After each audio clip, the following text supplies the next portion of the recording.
C'est le moment peut-être de parler des extensions. Si nous allons aussi dans l'onglet extensions ici, vous pouvez rentrer dans extensions, installer et gérer les extensions. Dès que vous allez sur installer et gérer les extensions, vous avez une large gamme d'extensions que vous avez. Selon les versions que vous utilisez et les paramétrages locaux de votre réseau, l'accès à certaines fonctionnalités peut être réduit. Par exemple, si vous utilisez au sein d'une entreprise qui va utiliser des proxys, qui empêchent peut-être à QGIS d'accéder à certaines données.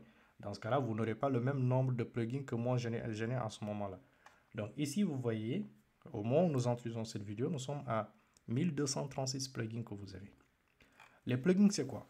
Vous avez QGIS qui est l'outil de base, et les plugins sont des extensions que vous pouvez installer selon un besoin spécifique pour faire un traitement spécifique. Par exemple, vous pouvez utiliser une extension qui va automatiquement collecter les coordonnées GPS. D'accord? Nous pouvons voir un exemple parmi ceux que j'ai déjà installés.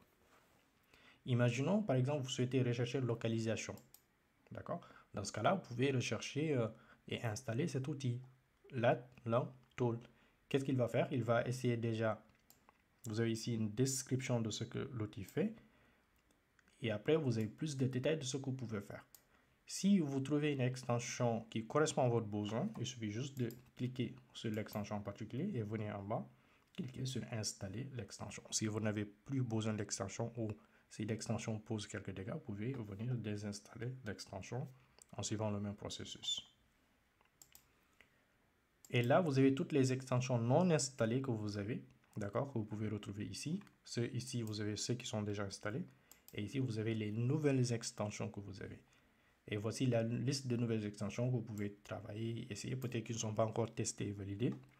Et en plus, si vous souhaitez encore avoir plus d'autres extensions qui ne sont pas déjà intégrées à l'intérieur de QGIS, qui sont à un niveau expérimental, dans ce cas-là, il suffit de venir ici pour cocher et pour pouvoir intégrer les extensions expérimentales. Et dans ce cas, si vous retournez de l'autre côté, vous allez voir que la liste va être beaucoup plus longue. Mais nous ne l'avons pas installée pour le moment. Donc, il suffit de décocher.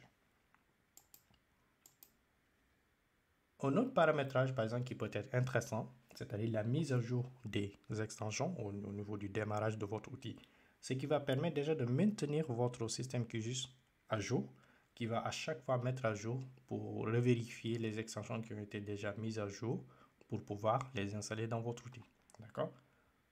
Et dans ce cas-là, à chaque fois que vous lancez QGIS, il va rechercher les mises à jour, lancer la mise à jour, et comme ça, vous aurez la dernière version de la mise à jour de QGIS. Et là, une des choses qui est aussi importante pour savoir, dans QGIS, quand vous installez, il y a un paramétrage par défaut qui va faire un lien entre le dépositaire des outils de QGIS et l'intérieur de QGIS. Ça veut dire quoi?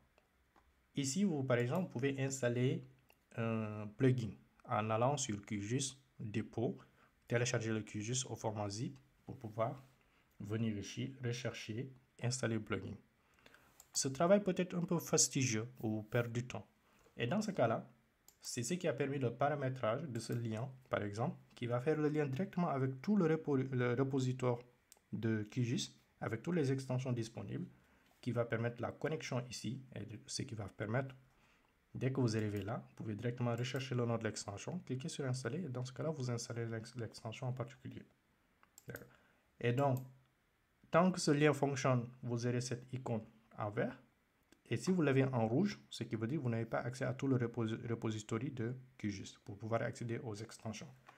Et dans ce cas-là, il faut trouver des paramétrages qui vont vous permettre de mettre à jour cet outil pour qu'il soit en vert afin que vous puissiez accéder à l'ensemble des extensions à l'intérieur de QGIS.